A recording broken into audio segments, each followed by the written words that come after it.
کریں گے. اور بات کرنے کے لیے آج پروگرام میں ہمیں ٹائم دیا ہے لیفٹیننٹ جنرل قیوم صاحب. آپ سینئر رہنما ہیں پی ایم ایل این کے. السلام علیکم سر. سب سے پہلے بہت بہت شکریہ جنرل صاحب آپ کے وقت کا. جنرل صاحب سب سے پہلے کل کے فیصلے سے متعلق ہی بات کر لیتے ہیں. اب یہ عدالت کی جانب سے فیصلہ آئے اور حمزہ شہباز جو ہے وہ وزیر اعلیٰ نہیں رہے, پرویز الہی صاحب کو وزیر اعلیٰ منتخب کر دیا گیا ہے, لیکن نون لیگ کی جانب سے بڑے تحفظات کا اظہار کیا جا رہا ہے. مریم نواز تو اس کو جوڈیشل کو قرار دے رہی ہیں. میرا سوال سر یہ ہے کہ اب نیکسٹ اسٹریٹجی ہوگی کیا؟ عدالتی کارروائی کا تو آپ لوگوں نے بائیکاٹ کر دیا ہے, پھر دوسری طرف ہم دیکھ رہے تھے رانا ثناء اللہ بھی گورنر راج تک کی دھمکی دے رہے ہیں, تو اسٹریٹجی کیا ہے, پلان کیا ہے؟ دیکھیں میں یہ کہنا چاہوں گا کہ تاریخ اس بات کی گواہ ہے کہ جو جوڈیشل سسٹم ہے نا کسی بھی کنٹری کا, وہ سوسائٹی کی پراسپیرٹی اور سوسائٹل کوڈ کو مینٹین کرنے میں ایک کلیدی رول ادا کرتا ہے. اور میں ایک ویسٹرن مفکر کی بات بھی پڑھ رہا تھا, اس نے کہا تھا ناٹ اونلی دیٹ, یعنی ایک تو ملکوں کے اندر یکجہتی, but then he said it is dependent also macro economic کے جو میجر کانسیپٹس ہیں وہ بھی اسی پہ بیس اس لیے کرتے ہیں جوڈیشل سسٹم پہ کہ ایک تو ملک کے اندر افراتفری ہوگی تو انویسٹر نہیں آئے گا, اینڈ سیکنڈلی اگر اچھا جوڈیشل سسٹم ہوگا تو جو انویسٹر آتے ہیں ان کے کانٹریکٹ محفوظ ہوتے ہیں, اور اگر کوئی ڈیفالٹ کرے تو عدالتیں ان کو بر وقت فیصلہ کر کے آگے کرتی ہیں. آفٹر ہیونگ سیڈ دیٹ میں یہ کہوں گا کہ دیکھیں اگر یہ پیوٹل رول ادا کرتا ہے تو ہمیں اس اپنے سسٹم کو مضبوط بنانا چاہیے. انفارچونیٹلی بین الاقوامی ریٹنگ میں ہمارا جو جوڈیشل سسٹم ہے وہ بہت لو ہے, 128 ہے یا کتنا اس کنٹریز کے اندر. دیکھیں اور اس کے اوپر میں یہ بھی پڑھ رہا تھا کہ پہلی جنگ عظیم کے بعد جو سب سے پہلے مختلف کنٹریز کے اندر یعنی کانسٹیٹیوشنل کورٹس بنی, مثلا پہلی آسٹریا میں ہماری آج تک نہیں. دیکھیں کانسٹیٹیوشنل کورٹ کا مطلب ہے وہ کانسٹیٹیوشنل ایشوز کو, آسٹریا میں بنی 1920 کے اندر چیکوسلوواکیا میں بنی, 1927 میں گریس میں بنی, پھر اس کے بعد اسپین میں بنی, اور آج دنیا کے اندر 63 کنٹریز کے اندر کانسٹیٹیوشنل کورٹس ہیں جس میں ایکسپیرینس ججز بیٹھے ہوتے ہیں اور وہ ان ایشوز کو سیپریٹلی ہینڈل کرتے رہتے ہیں.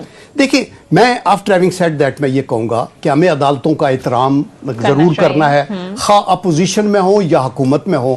اپنے ملک کو آگے لے کے جانا ہے تو یہ ایک جلیل القدر ہمارا انسٹیٹیوشن ہے جس کے اندر جلیل القدر لوگ ہونے چاہیے.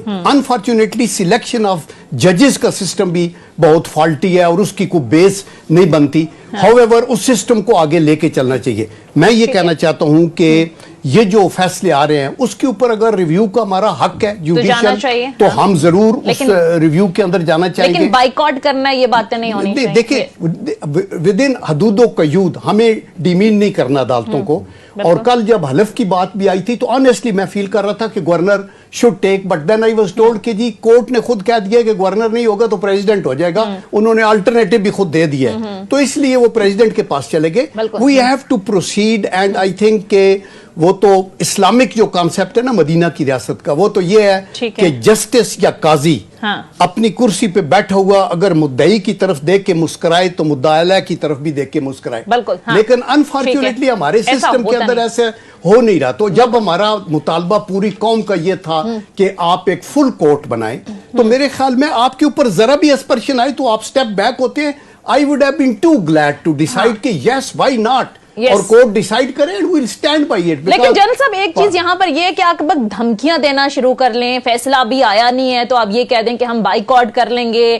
اگر یہ پریشرائز کریں گے تو یہ ایک رواج نہیں بن جائے گا, روایت نہیں بن جائے گی کہ اپنی مرضی کے فیصلے لینے کے لیے آپ ججز کو پریشرائز کریں. مرضی کے فیصلے تو نہیں لینے چاہیے اور نہ دھمکی دینی چاہیے, لیکن جب کورٹ کی پروسیڈنگز میں آبزرویشنز پہ آپ کو ٹوٹل انڈیکیٹ ہو جائے کہ کیس کدھر جا رہا ہے, رائٹ فرام ڈے ون انہوں نے کہا تھا کہ آپ تو یہ نہیں ہے روکتے. آج احتشام ہماری سپریم کورٹ میں 52,000 کیسز پینڈنگ ہیں, 52,000. جنوری میں یہ 55-56 بڑھ گئے اور ابھی اس سے بھی زیادہ ہو گئے ہیں. ہمارے اور بڑی چیزیں ہیں, آپ ان کو تحمل مزاجی سے. پھر یہ دیکھیں کہ اگر آپ کی سینٹر میں ایک گورنمنٹ ہے اور آپ کو پتا ہے کہ صوبوں میں ایک میں دوسری ہے پیپل پارٹی کو ٹھیک ہے، ٹھیک ہے۔ آپ ٹرنکیٹ کر دیں گے گورنمنٹ کو جس نے آپ کی اکانومی کو سیدھا کرنا ہے، ٹھیک ہے، ڈیفنس کو کرنا صحیح۔ ہے، فارن پالیسی کو رن کرنا ہے، انٹیریئر کا کرنا ہے، تو بین الاقوامی سطح پہ آپ پاکستان کی ریاست کے امیج کو کیا بنانا چاہتے ہیں؟ ٹھیک ہے، آپ کا جنرل صاحب پوائنٹ آ گیا۔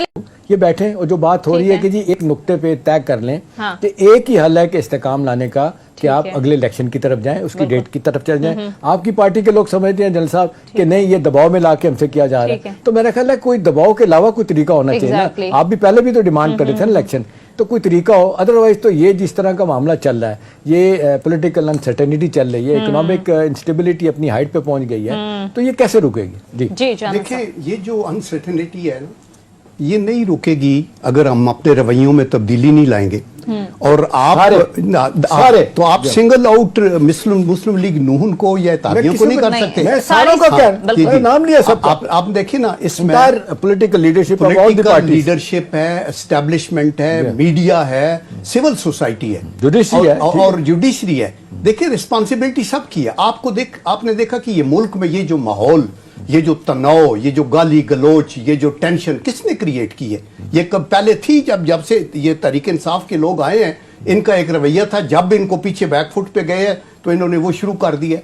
آئی تھنک یہ چیزوں کو کنٹرول کرنا ہے۔ اور دوسرا یہ جو ہماری پارٹیوں نے کہا نا کہ فل بینچ کا، وہ یہ کہتے تھے کہ ٹھیک آپ جو فیصلہ کریں گے ہمیں منظور ہوگا۔ فل بینچ ہم اس لیے کہتے ہیں کہ یہ جو ابھی آپ معذرت کے ساتھ I hate to interrupt you، یہ آفٹر تھاٹ تھا، نہیں، یہ ہفتے والے دن نہیں تھا، منڈے کو 12 بجے سے پہلے تک یہ بات نہیں ہو رہی تھی۔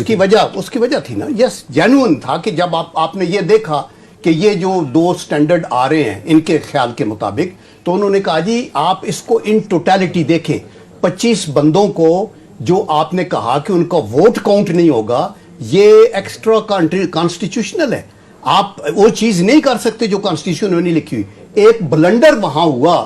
آپ یہ دیکھیں کہ ہماری تاریخ میں سر، آپ جسٹس منیر نے نظریہ ضرورت دیا، بیڑا غرق کیا، بیڑا غرق ہوا نا۔ آپ نے کہا بھٹو کا جوڈیشل مرڈر ہوا، وٹ ایور ان کی کتنی انوالومنٹ تھی۔ جسٹس کیانی آپ دیکھیں کدھر تھے اور جسٹس منیر کدھر تھے، وہ کتنا فائن آدمی تھا جسٹس کیانی۔ جی جی وہ ہوا۔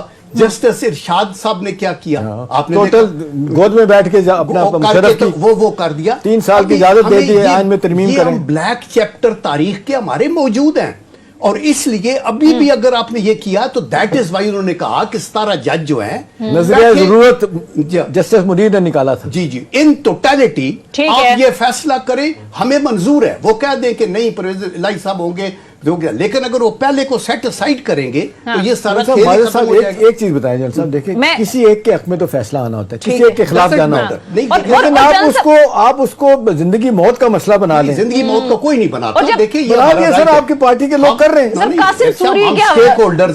اسٹیک ہولڈرز ہیں، ہم لوگوں سے الیکٹ ہو کے آئے ہوئے ہیں، لوگوں کی رسپانسبلٹی ہے۔ اگر 1.5 کروڑ لوگوں نے تحریک انصاف کو، میں تو دعا کرتا ہوں آپ ایسے جادیدہ لوگوں کو پی ایم ایل والے سنیں، ان کی بات سنیں۔ 3.5 کروڑ لوگ جو ہیں وہ ان کو بھی ووٹ دینے والے لوگ ہیں۔ ایک بریک لیتے ہیں ون سائیڈڈ اس کو رائٹ آف